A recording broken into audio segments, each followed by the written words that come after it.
Shalom saudara yang terkasih dalam Kristus, salam jumpa kembali.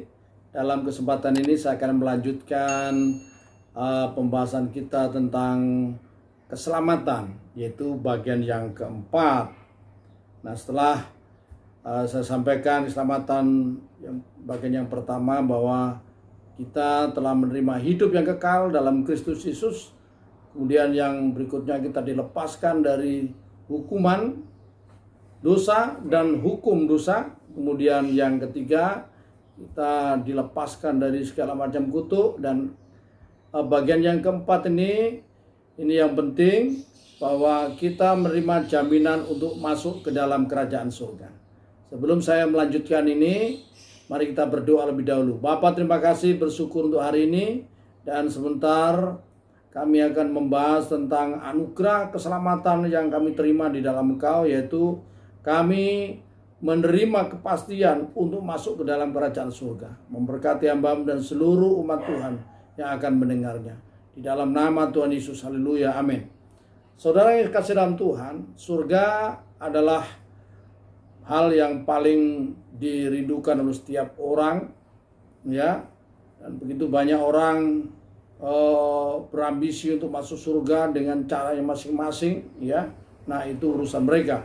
Tetapi apakah mereka nanti sampai atau tidak sampai kepada surga, ya itu urusan mereka.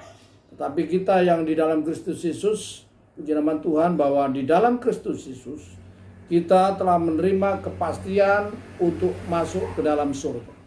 Surga di dalam bahasa Ibrani-nya adalah Shemayim, ya. Dan dalam bahasa Yunani-nya disebut Auranos. Artinya adalah langit. Ya, itu tempat yang maha tinggi, tempat kediaman Allah sendiri. So, kasih dalam Tuhan. Nah, ada beberapa tempat yang bisa disebut surga. Yang pertama adalah Eden atau Firdaus, ya. Nanti saudara baca dalam kitab Injil Lukas pasal yang ke-23 43, ketika Kristus disalibkan. Kemudian ada seorang penjahat yang ada sebelah kanannya itu percaya kepada Yesus, ya, dan berkata, "Guru, ingatlah aku ketika engkau turun sebagai hakim." Tetapi Yesus berkata, "Hari ini juga engkau akan bersama-sama dengan aku ke Taman Firdaus," ya. Dan kemudian yang berikutnya adalah langit dan bumi yang baru, ya. Dalam Wahyu pasal 21 ayat 1 sampai ayat yang ke-7, di sana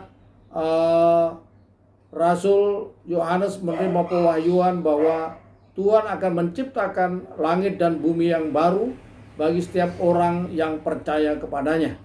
Nah, Eden adalah tempat di mana jiwa-jiwa orang yang telah, jiwa-jiwa orang benar, jiwa-jiwa orang yang ditebus oleh Tuhan, dan nanti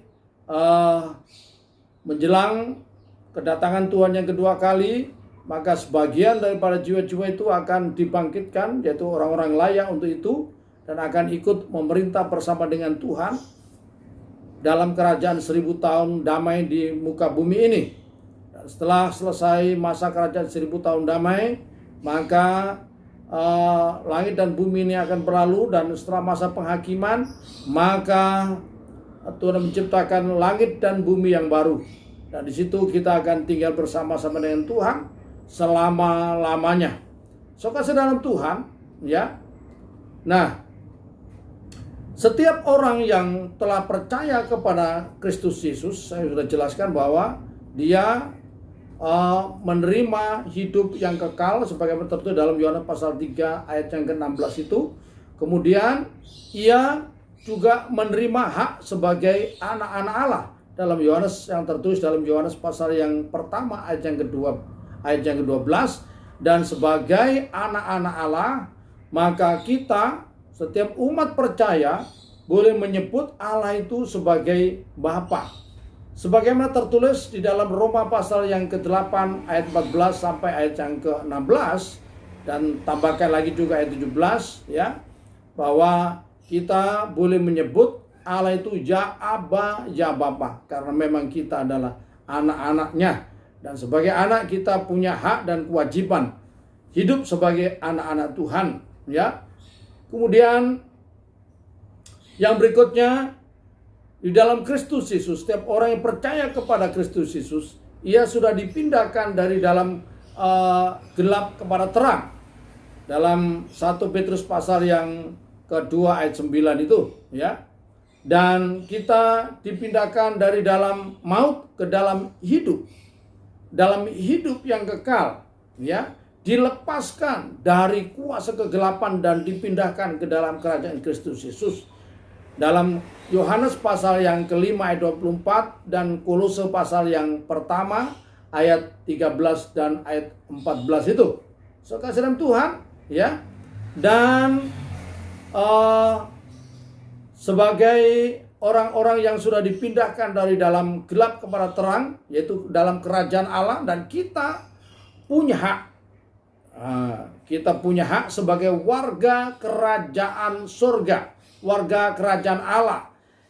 Sebagaimana tertulis dalam kitab Filipi pasal 1 ayat yang ke-20, ya, bahwa setiap orang yang percaya kepada Tuhan Yesus, dia adalah warga kerajaan Allah dan namanya ada tertulis di dalam kitab kehidupan anak domba.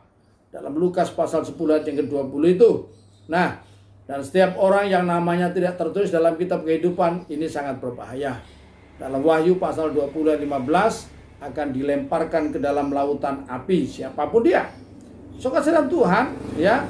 Nah, sekarang kita pertanyaan begini, ya. Kapan kita akan masuk ke dalam kerajaan surga? Semua orang berkata bahwa nanti setelah mati. Tetapi Alkitab tidak bicara demikian, ya. Alkitab tidak bicara demikian. Kitab suci mengatakan bahwa ketika orang percaya kepada Yesus, ia sudah berpindah dari dalam maut ke dalam hidup yang kekal. Dan dia adalah warga kerajaan surga. Jadi orang yang masuk surga adalah orang yang percaya kepada Tuhan Yesus. Sejak dia percaya kepada Tuhan Yesus, dia sudah warga kerajaan surga. Dan dia memiliki tanda sebagai milik Kristus. Maka dia punya kepastian untuk masuk ke dalam kerajaan surga ketika dia mati. Ya, ketika dia meninggalkan tubuh ini, dia punya kepastian untuk masuk ke dalam kerajaan surga. Karena memang dia adalah warga kerajaan surga. Kita adalah warga kerajaan surga. Kalau bukan warga kerajaan surga, tentu kita tidak punya hak untuk masuk ke dalam kerajaan surga.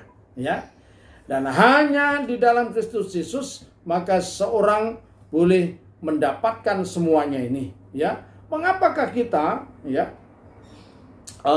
mengapa saya berani katakan, ya, bahwa kita ini adalah orang-orang yang berhak masuk ke dalam kerajaan surga atau sudah dipastikan masuk ke dalam kerajaan surga, ya, atau kita ini adalah orang-orang yang, ya, yang dijamin keselamatannya untuk masuk ke dalam kerajaan surga. Yang pertama, karena Yesus itu berasal dari surga. Nanti saudara bisa baca dalam Yohanes pasal 8 ayat 21 sampai 24, ya. Yesus berkata, "Kamu berasal dari bawah, tapi aku berasal dari atas." Ya. Makanya Yesus tahu arah kemana surga itu. Makanya dalam Yohanes pasal 14 ayat yang ke-6, Yesus berkata, "Akulah jalan, kebenaran, dan hidup. Tidak seorang pun sampai kepada Bapa kalau tidak melalui aku." Ya, tidak ada seorang pun di dunia ini, tokoh sehebat apapun, berani berkata bahwa akulah jalan dan kebenaran dan hidup. Hanya Yesus yang berani berkata demikian. Kenapa? Bukan gagah-gagahan, bukan sombong-sombongan, karena faktanya Yesus berasal dari surga. Yohanes pasal 8 ayat 21 sampai 24 itu. Dan Yesus berjanji dalam Yohanes pasal 14 ayat 1 sampai 3. Nah, ini saya akan bacakan tuh Bapak Ibu Saudara, ya. Yohanes pasal 14 ayat yang ke-1 sampai ayat yang ke-3. Yesus sebelum disalibkan, ya, dan sebelum dia naik ke surga, dia berkata demikian. "Janganlah gelisah hatimu, percayalah kepada Allah, percayalah juga kepadaku. Di rumah Bapakku banyak tempat tinggal. Jika tidak demikian, tentu aku mengatakannya kepadamu. Sebab aku pergi garis bawahi, ingat baik-baik. Yesus, sekali lagi saya bacakan. Yesus berkata, aku mengatakannya kepadamu, sebab aku pergi ke situ untuk menyediakan tempat bagimu. Ayat 3, dan apabila aku telah pergi ke situ dan telah menyediakan tempat bagimu, aku akan datang kembali dan membawa kamu ke tempatku, supaya di tempat di mana aku berada, kamu pun berada. Jelas. Yesus berkata dengan lugas, tegas, dan jelas pasti bahwa setiap orang yang percaya kepada Tuhan Yesus punya jaminan yang pasti untuk masuk ke dalam kerajaan surga, sebab Yesus berjanji bahwa ia akan pergi untuk menyediakan tempat bagi kita. Nah, pertanyaannya, benarkah Yesus pergi ke surga? Oh, haleluya, ya. Nah, setelah Yesus bangkit dari kematian, ya, kita masih dalam suasana Yesus bangkit dari kematian. Dalam Kisah Para Rasul pasal 1 ayat yang ke-8 dan ayat 9, ya. Saya akan bacakan apa yang terjadi, ya. Kisah Rasul 1 ayat 8 dan 9. Tetapi kamu akan menerima kuasa kalau Roh Kudus turun ke atas kamu, dan kamu akan menjadi saksiku di Yerusalem dan di seluruh Yudea dan Samaria dan sampai ke ujung bumi. Sesudah ia mengatakan demikian, terangkatlah ia disaksikan oleh mereka, dan awan menutupnya dari pandangan mereka. Perhatikan, sebentar lagi umat Kristen akan merayakan, ya, satu hari yang sangat luar biasa juga, yaitu hari kenaikan Kristus ke surga. Ini bukan dongeng, bukan mimpi, bukan cerita diceritakan oleh Yesus, tetapi Yesus membuktikan bahwa dia naik ke surga disaksikan oleh banyak murid-muridnya sekitar jam 9 pagi di kota Yerusalem, ya. Dan banyak orang menyaksikan bahwa Yesus naik ke surga. Pelan-pelan ketika Yesus terangkat dari atas muka bumi, dan dia terangkat ke surga sampai awan menutupinya, ya. Nah, membuktikan bahwa Yesus itu benar, bahwa dia bukan main-main. Dia berasal dari surga dan dia jalan menuju surga. Dan dia pergi ke surga menggenapi janjinya untuk menyediakan tempat bagi setiap orang yang percaya kepadanya, ya. Dan Yesus harus tinggal di surga sampai pemulihan segala sesuatu, ya. Kita tahu bahwa pada akhirnya, ya, Yesus akan turun kembali ke muka bumi untuk mendirikan kerajaan 1000 tahun damai. Saudara, nah, dalam Kisah Para Rasul pasal 3 ayat 21 dijelaskan demikian, dituliskan demikian, ya. Kristus itu harus tinggal di surga sampai waktu pemulihan segala sesuatu, seperti yang difirmankan Allah dengan perantara nabi-nabinya yang kudus di zaman dahulu. Jadi Yesus yang naik ke surga itu harus tinggal di surga sampai pemulihan segala sesuatu. Nah, saudara yang saya kasih dalam Tuhan, karena itu berbahagialah saudara yang ada di dalam Kristus, yang sudah percaya kepada Tuhan Yesus Kristus. Karena apa?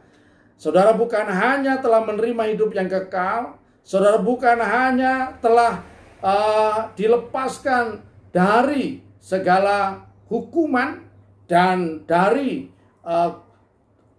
hukum dosa, dan juga dilepaskan dari kutuk, tetapi saudara mendapatkan jaminan yang pasti untuk masuk ke dalam kerajaan surga. Karena itu ada hal yang harus kita kerjakan sekarang, ya. Dan saudara pikir surga begitu saja, ya. Karena sudah kepastian kita ini dalam Kristus Yesus. Yang harus kita kerjakan, apakah benar-benar kita sudah mengerjakan apa yang diperintahkan oleh Tuhan kepada kita dalam hidup ini, saudara? Nah, mari kita memperhatikan diri kita, memperhatikan hidup kita. Jangan pikiran kita hanya ke surga tapi hidup kita kacau. Surga tidak menerima orang berdosa, ya. Surga tidak menerima orang yang tidak hidup dalam kebenaran. Nah, karena itu mari kita berpikir demikian, memperhatikan hidup kita masing-masing. Mari kita membangun diri kita sesuai dengan firman Tuhan, mengarahkan hidup kita hingga menjadi sama seperti Kristus, ya. Sebab tujuan kekristenan kita adalah untuk menjadi sama seperti Kristus, dan kita pasti akan masuk ke dalam kerajaan surga. Diberkatilah saudara yang mendengar firman Tuhan ini. menyimpannya dalam hati, dan yang sungguh-sungguh berpegang kepada firman Tuhan ini pasti akan dan setia sampai akhirnya, pasti akan masuk ke dalam kerajaan surga seperti janji Tuhan. Kita berdoa. Bapa, terima kasih hamba-Mu sudah menyampaikan renungan singkat ini. Kami mohon berkat Tuhan, setiap orang mendengarnya diberkati. Setiap orang percaya akan bersukacita dan setia kepada Tuhan, memegang imannya sampai langkah yang terakhir. Dan setiap orang yang merindukan untuk masuk ke dalam kerajaan surga, dalam mereka boleh terbuka mata hati mereka untuk menerima Engkau sebagai Tuhan dan Juru Selamat, dan mereka boleh menerima semua janji Tuhan itu. Terima kasih Bapa surga. Dalam nama Bapa dan Putra Roh Kudus, dalam nama Yesus Kristus kami telah berdoa. Haleluya. Amin.